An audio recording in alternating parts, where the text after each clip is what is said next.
사도신경으로 신앙 고백하십니다. 전능하사 천지를 만드신 하나님 아버지를 내가 믿사오며 그 외아들 우리 주 예수 그리스도를 믿사오니 이는 성령으로 잉태하사 동정녀 마리아에게 나시고 본디오 빌라도에게 고난을 받으사 십자가에 못 박혀 죽으시고 장사한 지 사흘 만에 죽은 자 가운데서 다시 살아나시며 하늘에 오르사 전능하신 하나님 우편에 앉아 계시다가 저리로서 산자와 죽은 자를 심판하러 오시리라. 성령을 믿사오며 거룩한 공예와 성도가 서로 교통하는 것과 죄를 사하여 주시는 것과 몸이 다시 사는 것과 영원히 사는 것을 믿사옵나이다. 아멘. 찬송가 105장 찬송하시겠습니다.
함께 나눌 하나님 말씀 누가복음 1장 39절로 56절까지 말씀입니다. 누가복음 1장 39절로 56절까지 말씀 제가 봉독합니다. 이때에 마리아가 일어나 빨리 산골로 가서 유대 한 동네에 이르러 사가랴의 집에 들어가 엘리사벳에게 문안하니 엘리사벳이 마리아가 문안함을 들으매 아이가 복중에서 뛰노는지라. 엘리사벳이 성령의 충만함을 받아 큰 소리로 불러 이르되 여자 중에 내가 복이 있으며 내 태중의 아이도 복이 있도다. 내 주의 어머니가 내게 나오니 이 어찌 된 일인가. 보라, 내 문안하는 소리가 내 귀에 들릴 때에 아이가 내 복중에서 기쁨으로 뛰놀았도다. 주께서 하신 말씀이 반드시 이루어지리라고 믿은 그 여자에게 복이 있도다. 마리아가 이르되 내 영혼이 주를 찬양하며 내 마음이 하나님 내 구주를 기뻐하였음은 그의 여종의 비천함을 돌보셨음이라. 보라, 이제 후로는 만세의 날을 복이 있다 일컬으리로다. 능하신 이가 큰 일을 내게 행하셨으니 그 이름이 거룩하시며 긍휼하심이 두려워하는 자에게 대대로 이르는도다. 그의 팔로 힘을 보이사 마음의 생각이 교만한 자들을 흩으셨고 권세 있는 자를 그 위에서 내리치셨으며 비천한 자를 높이셨고 줄이는 자를 좋은 것으로 배불리셨으며 부자는 빈손으로 보내셨도다.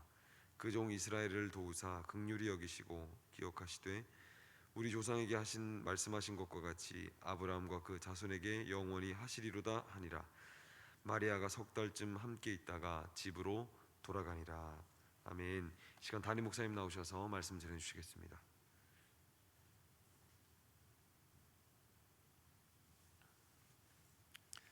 우리 함께 기도하겠습니다. 하나님 감사합니다. 오늘도 저희들 사랑하셔서 이 새벽에 깨우시고 함께 예배의 자리에 나올 수 있도록 인도하시니 감사합니다. 비록 가정이지만 주님 온라인으로 예배를 드립니다. 주님께서 저들의 중심을 보시고 저들의 간절함을 보시고 기도에 응답하시며 깨닫게 하시는 놀라운 은혜와 또 하늘에서 주시는 평화와 평강이 찾아올 수 있도록 도우시고 축복하여 주옵소서. 주님께서 이 코로나 위기 가운데에도 수고하는 의료진을 축복하여 주옵소서. 남들이 함부로 행동하는 것들에 의한 그 모든 뒤처리를 저들이 하고 있습니다. 하나님, 저들의 모든 육체적 피로함과 정신적인 어려움들과 또 견뎌내야만 하는 그 모든 순간들을 주님께서 함께하여 주셔서 저들을 통하여 많은 자들이 치료받게 하여 주옵시고 저들을 부르신 그 하나님의 은혜를 분명히 깨달을 수 있도록 도우시고 축복하여 주옵소서. 이 코로나 위기도 주님의 은혜로 극복하게 하실 것을 믿사오며 예수님의 이름으로 기도드렸사옵나이다. 아멘. 오늘은 크리스마스 이브입니다. 그죠? 근데 하나도 그런 기분이 안 나는 것 같아요. 보통 이때가 되면 교회 행사는 어떤 일이 있고 또 우리가 앞으로 크리스마스와 송구영신 예배 어떻게 해야 되는지에 대한 이야기가 막 펼쳐져 가야 되는데 뭐 내년에 대한 기대감도 없을 뿐만 아니라 연말에 대한 크리스마스에 대한 그런 모든 것들을 우리가 다 잃어버리지는 않았는가 이런 생각을 해보게 됩니다. 뭐 어제 저희는 다시 또 한번 찍었어요. 열심히 최선을 다하기 위해서 막 장식도 한번 해보고요. 머리에다 그 모자도 쓰고 막 머리 그 뿔도 붙이고 그러면서 우리 해야 되는데 즐겁고 기쁘고 감사한 마음을 해보자. 근데 그러면서 우리 안에 잊혀졌던 크리스마스가 다시 회복되어지는구나. 막 정말 한참을 웃었습니다. 저는 메리 크리스마스가 되기를 간절히 소망합니다. 어떤 상황 가운데에서도 우리가 즐거워하는 법을 배워야 되거든요. 분명 상황은 그렇게 녹록치가 않습니다. 그러나 이런 상황 중에도 여전히 일하시고 또 이런 상황 중에도 우리가 기쁜 성탄을 보낼 수 있다면 하나님 얼마나 기뻐하시. 너희들은 어떻게 이런 상황 가운데에도 기쁘게 성탄을 보낼 수 있니? 이게 우리가 걸어가야 될 길이고 또 이런 중에도 기쁘게 성탄을 맞이해야 될 일이 아닐까 이런 생각이 듭니다. 바라기는 메리 크리스마스, 행복한 성탄 되시기를 바라고 또 주변에 있는 분들과 함께 낭망에 있는 분들에게 기쁨으로 교제하고 나눌 수 있는 우리 모두가 될 수 있기를 주님의 이름으로 간절히 축원합니다. 자, 39절 말씀 먼저 보면 이때 마리아가 일어나 빨리 산골로 가서 유대 한 동네에 이르러. 마리아는 어제 말씀드린 것처럼 엘리사벳이 가브리엘이라고 하는 천사를 통해서 자신의 잉태 소식을 듣게 됩니다. 근데 내가 어떻게 남자를 알지 못하는데 이런 일이 있을 수 있겠습니까? 성령님이 하셨다. 하나님의 말씀은 능치 못함이 없다. 그러면서 확신을 심어 주었습니다. 너무 기쁘고 감사한 나머지 이 이야기를 누군가하고 소통하고 싶은 거죠. 근데 여러분, 처녀가 임신했는데 누구한테 가서 얘기를 하겠어요? 이 신비한 일, 그것도 성령님이 하셨다고 하는 이 믿음의 고백을 누구한테 할 수 있을까? 얘기는 하고 싶은데 할 사람이 생각이 안 나는 겁니다. 그러다 불현듯 생각난 사람이 누구냐면 바로 얼마 전 6개월 전에 자기처럼 하나님의 신비를 경험한 사람이 있는 거예요. 그게 누구냐면 가이사랴의 아내 엘리사벳이었습니다. 그를 찾아가서 말을 막 건네고 싶은 거죠. 근데 나사렛에서부터 이 엘리사벳 집까지, 엘리사벳은 가이사랴 집이 어디 있었냐면 예루살렘에서 한 30분 그냥 산골짜기 밑에 에인케렘이라고 하는 데가 있는데 그 에인케렘이 엘리사벳의 그 가이사랴의 고향이었고 엘리사벳이 거기 살고 있었습니다. 한 130km가 떨어져 있는데 그것도 평지가 아니라 사마리아를 또 통과하지 못하니까 막 돌아서 와야 되고 험난한 길이었거든요. 그런데 그 130km를 걸어가요. 그때 막 가기 싫어서 억지로 가는 게 아니라 이 신비한 일을 경험했기 때문에 그 기쁜 소식 막 전하고 싶은 그 간절한 마음 가운데 룰루랄라 행복하고 40절 말씀, 사가랴의 집에 들어가 엘리사벳에게 문안을 하니. 지금 엘리사벳도 신비한 임신 경험을 했습니다. 자기가 태중에 임신할 수 없는 그런 상황이었습니다. 그런데 하나님께서 아이를 선물해 주셨어요. 근데 마리아도 마찬가지로 하나님의 신비를 경험한 겁니다. 생각지도 못한, 그리고 생각지도 못한 게 아니라 생각할 수도 없는 임신이 찾아왔어요. 근데 성령님이 하셨대요. 얼마나 감사해요. 여러분, 신비는요, 신비를 경험한 사람들끼리 통하더라고요. 그러니까 교회에 와서 한 번은 어떤 기독교 단체에서 리서치를 했는데, 리서치 주제가 뭐였냐면, 큰 교회 목사님의 설교가 교회 성장에 어떤 영향을 미치냐, 그러면서 아르바이트생들을 모집했답니다. 큰 교회 다니면서 설교 좀 들어봐라. 그 교회의 설교가 은혜롭냐 안 은혜롭냐 체크해봐라. 그래서 체크리스트를 쭉 주고서는 가서 아르바이트생 고용해가지고 그 각 교회마다 설교를 리서치를 했는데, 이게 예수 안 믿는 사람들이 가가지고 그냥 아르바이트 식으로 해가지고 교회 와가 저기 뒤에 앉아가지고 말씀을 듣는데, 이게 은혜스럽게 설교 얘기를 하는데 세상 얘기가 아닙니다. 하나님 말씀, 하나님의 일하심, 역사에 대한 이야기를 하는데, 결국 그 기관에서 결론을 냈는데 큰 교회 목사님의 설교와 교회 성장은 아무 상관이 없다, 이런 결론을 내렸다고 하는 거죠. 왜? 복음이 뭔지를 모르는 겁니다. 하나님의 신비가 뭔지를 모르는 거예요. 그리고 그냥 앉아서 설교를 들으니 커뮤니케이션이 안 되는 거예요. 신비를 경험한 사람이 하나님의 신비를 이야기할 때, 지금 엘리사벳은 하나님의 신비를 경험했어요. 마리아도 하나님의 신비를 경험했습니다. 두 사람이 뭔가 통하는 게 있는 거예요. 바라기는 여러분들에게 하나님의 신비가 임할 수 있기를 주님의 이름으로 간절히 축원합니다. 그래야 서로 대화가 된다니까요. 41절 말씀도 보십시오. 엘리사벳이 마리아가 문안함을 들음에, 지금 마리아가 130km를 걸어와서 엘리사벳의 집에 막 도착을 했습니다. 엘리사벳 부르는 거죠. 그러자 그 이야기를 듣고 아이가 복중에서 뛰노는지라. 이 아이가 누구의 아이입니까? 엘리사벳의 아이예요. 엘리사벳이 누구를 낳았죠? 세례 요한을 낳았습니다. 세례 요한이 막 그 어머니 뱃속에서 즐거워하던지라. 어떻게 이런 일이 가능하냐면, 엘리사벳 뱃속 안에 있는 세례 요한도 성령의 충만함, 그 영적인 은혜를 아는 겁니다. 그러니까 지금 누가 왔냐면 온 인류의 구원자 되신 예수 그리스도를 잉태한 마리아가 온 거예요. 그러니까 복중이 아는 겁니다. 이게 말이 되나? 말이 안 되는 것 같은데, 말이 된다고 생각하고 그런 믿음을 경험한 사람들은 그럴 수도 있지, 이런 은혜가 있는 거라니까요. 어제 설교 준비를 이렇게 해놓고 있는데 저녁에 카톡이 하나 왔습니다. 서울에 있는 어느 한 청년인데 이렇게 연락이 왔어요. 목사님, 오늘 빌립 집사님 설교를 잘 들었습니다. 제가 2주 전에 했던 설교를 잘 들었던 것 같아요.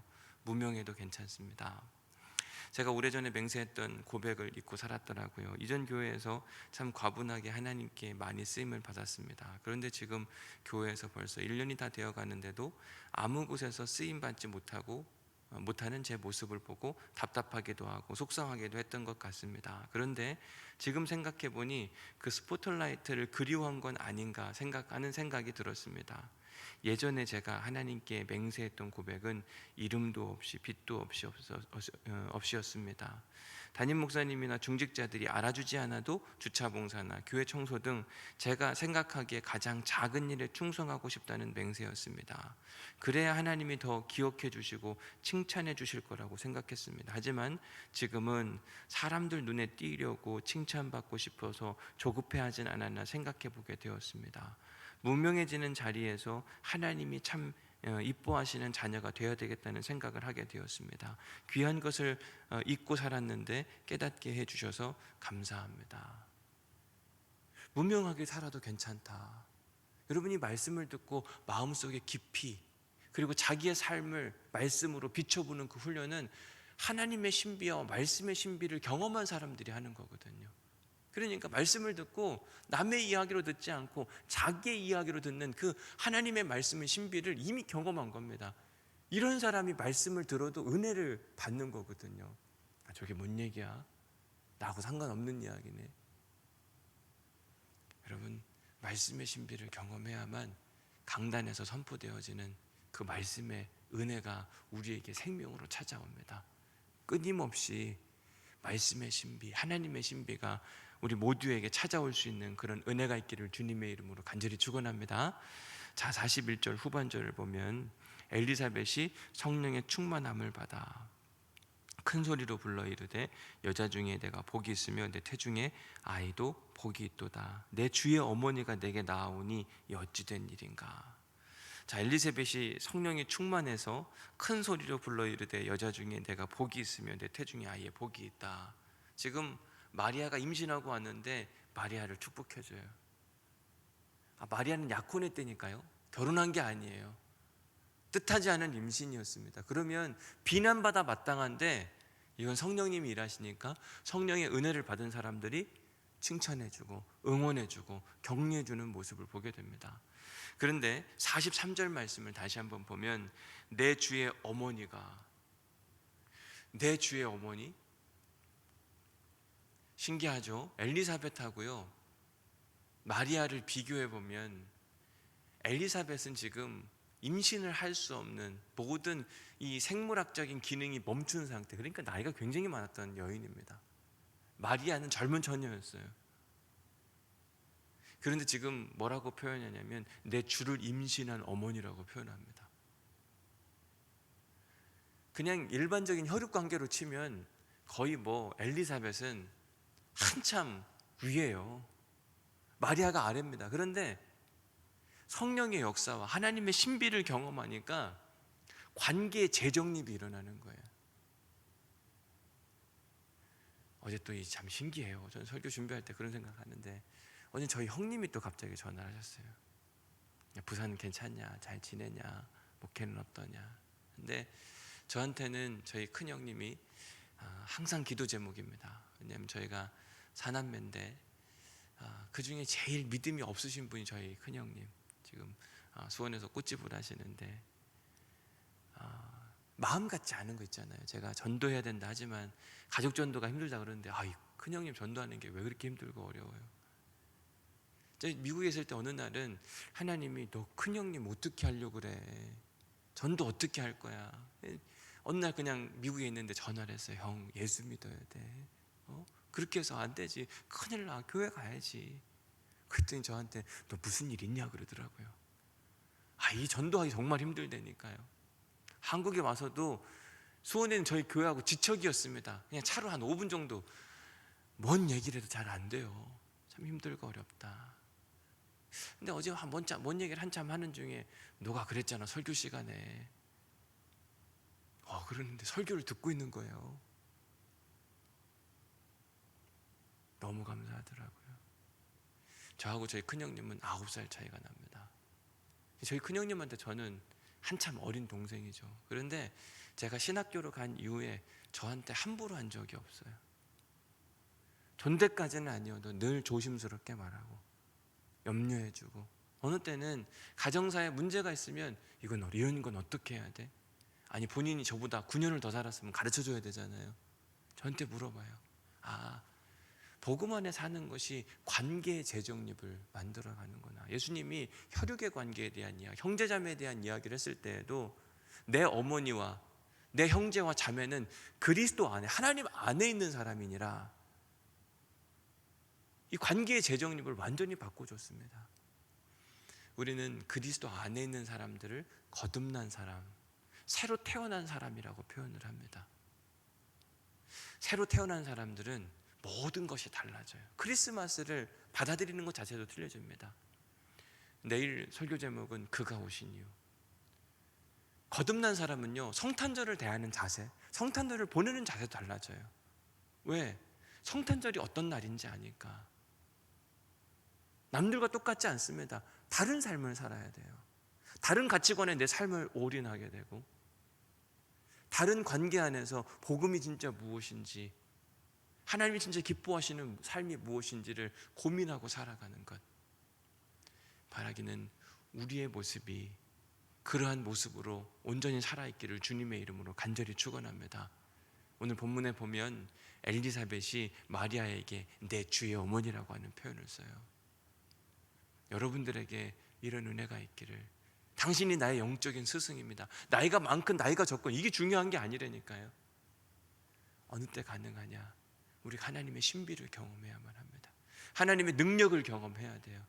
그러고 나면 하나님께서 모든 관계를 다시 만들어 줄 것입니다. 막 엉키고 잘못되고 이런 거 다 풀어 주실 거예요. 그리고 하나님의 질서에 맞는 아름다운 화평의 관계 반드시 만들어 주실 거거든요. 45절 말씀 보겠습니다. 주께서 하신 이 말씀이 이루어지리라고 믿은 그 여자에게 복이 있다. 마리아는 믿음이 있는 여인이었어요. 지금 엘리사벳이 축복해 주는 건데 성령님께서 그것을 가르쳐 주시고 그걸 믿고 지금까지 온 그 여인 마리아에게 복이 있다. 마리아가 아직 남자도 알지 못하고 약혼한 상태에서 임신을 하게 되었습니다. 마리아는 낙태라고 하는 것을 생각해 볼 수도 있었을 거예요. 그런데 낙태에 대한 관심, 그것보다 하나님이 하신 말씀, 모든 것이 의구심이었어요. 성령님이 하셨다고? 어떻게 이런 일이 가능하지? 그로 인해 자기가 받을 아픔과 어려움, 손가락질, 그리고 실제로 요셉은 가만히 끊고자 해요. 이 일을 듣고 나서 파혼하려고 마음에 작정까지 했습니다. 그러면 예수님은 마리아는 미혼모로 살아야만 하는 그런 상황이었어요. 그런 각오를 해야만 했습니다. 그런데 그에게는 그런 믿음의 각오가 되어 있어요. 왜? 하나님이 일하실 것이다. 하나님이 하셨는데 하나님이 책임지시지 않겠냐. 주님께 모든 것을 맡기고 끝까지 그 믿음을 지켜갔어요. 여러분, 우리가 가끔 보면 믿음의 결단을 하는데 끝까지 잘 못 가요. 나 이렇게 한번 해봐야지. 근데 이게 하루 지나가고 이틀 지나가고 신약 성경 통독 한번 해봐야지. 그래, 교회가 이렇게 이야기하니까. 근데 뭐 지금 일주일 지나갔잖아요. 벌써 포기하신 분들 계실 거거든요. 큰일 나거든요. 그 믿음을 끝까지 지켜가는 게 정말 어렵습니다. 처음에는 내가 한번 해보리라 이야기하지만 끝까지 지켜간다. 마리아는 그래, 주님이 그렇게 말씀하시니까 내가 한번 해봐야지. 그리고 그 믿음을 끝까지 지켜갔어요. 그러니까 하나님께서 천사를 보내서 요셉을 설득하는 겁니다. 야, 요셉아, 너 그 여인 너 집으로 데리고 와라. 그 성령의 역사야. 내가 한 일이야. 그 하나님 반드시 일할 거니까 그때 아이 태어나면 이름을 예수라고 하고 모든 걸 자세히 다 가르쳐 줬어요. 그리고 나서 요셉이 그 모든 것을 받아들이고 마리아를 데려왔고 함께 시간을 보내고 이 땅의 구원자이신 예수 그리스도가 태어났습니다. 여러분, 구원의 역사, 신비의 역사는 믿음의 행동이 있을 때 가능하거든요. 45절 다시 한번 읽어보면 주께서 하신 말씀이 반드시 이루어지리라고 믿은 그 여인에게 복이 있다고 이야기해요. 여러분, 성경 통독하면서 하나님이 우리에게 주신 이 말씀을 믿는 믿음이 살아있기를 주님의 이름으로 간절히 축원합니다. 받아들이셔야 돼요. 믿음으로 읽으셔야만 합니다. 막 억지로 읽으려니까 읽지 마시고 성경 안에 반드시 해답이 있다니까요. 성경 안에 길이 있습니다. 지난주 2부 예배 마치고 났더니 어느 분이 정말 카톡을 보내셨어요. 목사님, 성경에 답이 있냐고. 답 없으면 제 문제, 인생의 문제, 이런 문제가 있는데 답이 없으면 목사님 책임지실 거냐고. 제가 그렇게 이야기했다니까요. 제가 책임질 테니 걱정하지 마시라고. 주의 말씀은 살았고 힘이 있고 운동력이 있어서 우리의 영과 혼과 골수까지 쪼갤 수 있는데 뭘 그렇게 걱정. 믿음으로 읽으시라고. 그럼 믿음으로 읽으셔야 돼요. 저도 계속 지금 읽어가고 있는데 읽으면서 하나님이 말씀을 계속 주시는. 어떻게, 제가 설교할 게 진짜 많은 겁니다. 새벽도 이렇게 해야 되죠. 이 성탄 설교도 해야 되죠. 그리고 주일 설교 해야 돼요. 송구영신 예배 설교해야 되죠. 송구영신도 송구와 영신을 나눠가지고 2번 설교하려니까 이것도 힘들더라고요. 주일 또 신년 설교 해야 되죠. 그런데 이번 성탄 이렇게 설교 준비하면 이 성경 통독하면서 하나님이 말씀을 계속 부어주시니까 그 힘이 나더라고요.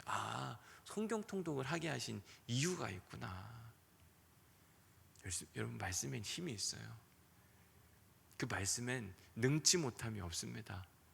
그 믿음을 가지고 말씀을 대하고 말씀과 함께 걸어갈 때 우리가 하나님의 신비를 경험할 수 있고, 그 하나님의 신비가 강단에서 나오고 여러분 삶 가운데 나오고 막 흘러 넘치는 은혜가 반드시 있을 거거든요. 그런 은혜가 있기를 주님의 이름으로 간절히 축원합니다.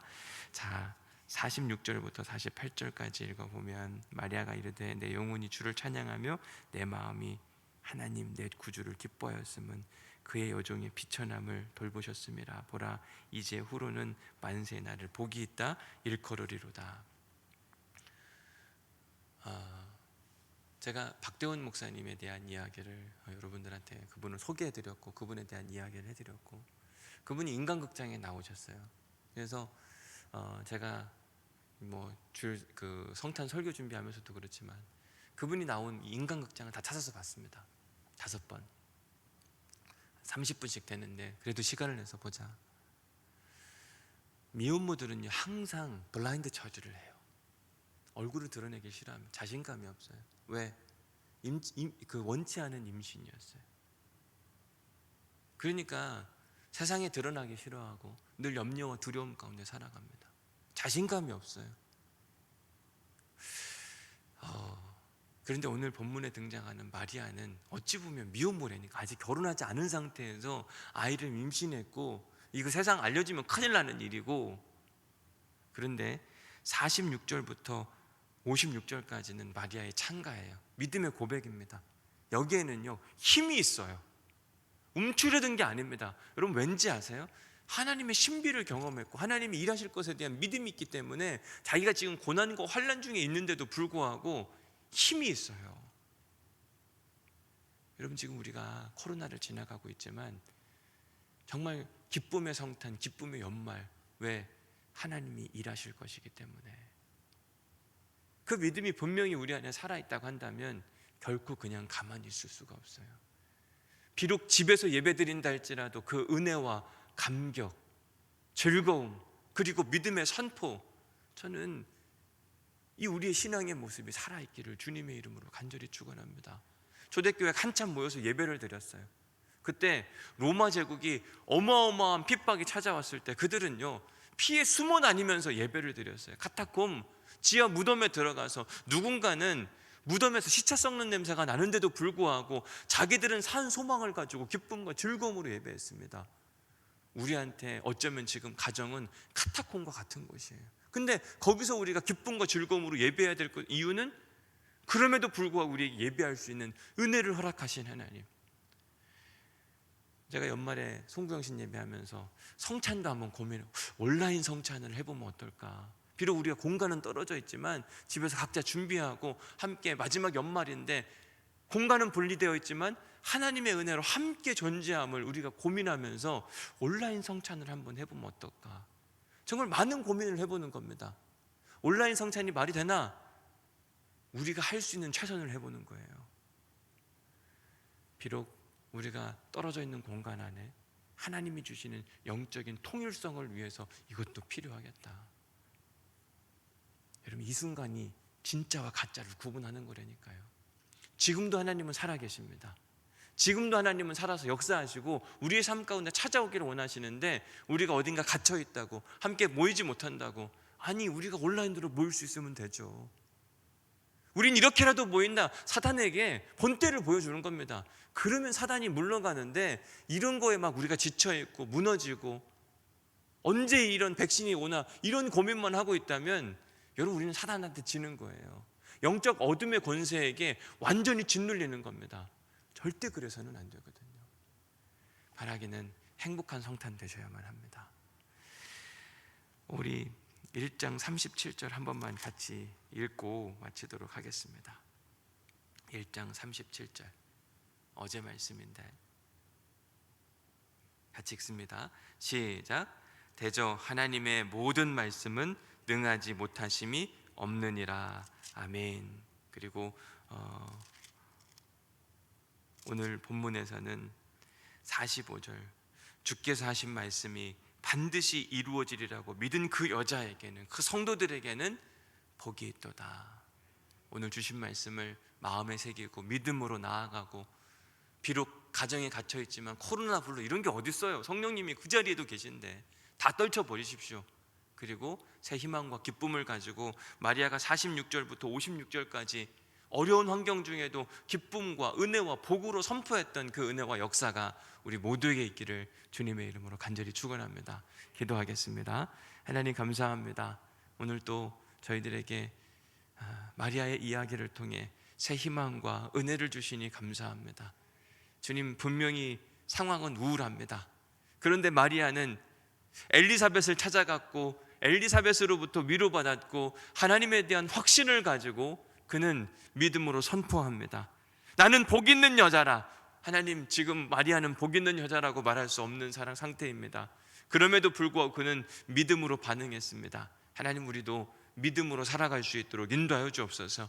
믿음이 이깁니다. 하나님이 상황 가운데에도 여전히 일하실 하나님을 믿음으로 기대하게 하여 주옵시고, 하나님의 역사와 일하심을 우리의 입술로 찬양하며 나아가는 이 크리스마스의 우울함으로 어둠의 권세에 빼앗기지 않도록 도우시고 축복하여 주옵소서. 더 기쁘고 감사하고 밝고 은혜를 나누는 그 귀한 크리스마스가 될 수 있도록 도우시고 축복하여 주옵소서. 주님의 일하심과 역사하심을 간절히 간구하오며 예수님의 이름으로 기도드렸사옵나이다. 아멘. 하늘에 계신 우리 아버지여, 이름이 거룩히 여김을 받으시오며 나라가 임하옵시며 뜻이 하늘에서 이루어진 것 같이 땅에서도 이루어지리이다. 오늘날 우리에게 일용할 양식을 주옵시고 우리가 우리에게 죄 지은 자를 사하여 준 것 같이 우리의 죄를 사하여 주옵시고 우리를 시험에 들게 하지 마옵시고 다만 악에서 구하옵소서. 대개 나라와 권세와 영광이 아버지께 영원히 있사옵나이다. 아멘. 오늘도 주신 말씀 생각하면서 주님의 이름을 한번 부르짖고 우리 함께 통성으로 기도하도록 하겠습니다. 기도하십니다. 주여! 하나님 감사합니다. 주님의 은혜로 저희들을 부르시고 저희들을 주님께서 사용하시고 저희들에게 귀한 말씀의 은혜를 부어주시니 감사합니다. 주님, 새 힘을 얻었습니다. 하나님, 더 이상 힘들어하거나 우울해하지 않도록 인도하여 주옵시고 주님의 기쁨과 주님의 말씀과 주님의 생명의 시간들 경험할 수 있도록 도우시고 축복하여 주옵소서. 주의 말씀은 살았기에 오늘도 우리의 영혼과 우리의 혼과 골수를 쪼갰습니다. 하나님 감사합니다. 하나님, 쪼개진 우리의 삶 가운데 하나님의 은혜가 부어지게 하시고 예수 그리스도의 은혜가 부어주게 하여 주옵시고 하나님이 주시는 샬롬 평강의 은혜가 있도록 도우시고 축복하여 주옵소서. 하나님, 마리아는 이 어떠한 인생의 문제를 가지고 하나님의 신비를 경험한 아버지 하나님 엘리사벳을 찾아갔습니다. 이게 도대체 무슨 일입니까? 궁금해하고 염려하고 아버지 하나님, 그때 엘리사벳은 성령이 충만함으로 그 모든 문제에 대한 해답을 가르쳐 주었습니다. 하나님, 우리가 하나님의 신비를 경험함으로 아버지 하나님 믿음으로 신비를 나눌 수 있도록 도우시고 축복하여 주옵소서. 그 하나님의 신비가 차고 넘칠 수 있도록 인도하여 주옵시고 끊임없이 찾아오는 그 하나님의 신비, 때로는 어떤 때는 알 수 없는 그 신비도 있습니다. 이것이 고난인가 아픔인가. 그런데 하나님, 마리아에게 그 모든 고난이 기쁨으로 바뀌는 것을 우리가 보게 됩니다. 그가 낙태했다면 절대로 아버지 하나님 경험할 수 없을 일이었습니다. 그에게 믿음의 행동이 없었다고 한다면 절대로 경험할 수 없었던 일입니다. 고난 있는 것 같으나 고난은 아버지 하나님 신비를 가장한 아버지 하나님 순간의 모든 것들이었습니다. 하나님, 우리에게 찾아온 모든 고난은 하나님의 신비의 과정입니다. 하나님, 경험할 수 있도록 도우시고 축복하여 주옵소서. 지금까지 단 한 번도 경험하지 못했던 크리스마스를 우리가 보내야만 합니다. 우리가 지금까지 단 한 번도 경험하지 못했던 아버지 어려움의 시간들을 보내야만 합니다. 주님, 이때 주님께서 아버지 하나님 우리에게 믿음을 허락하여 주옵시고 그 믿음의 힘이 있도록 인도하여 주시며 거룩한 능력이 나타날 수 있는 생명의 시간 되어질 수 있도록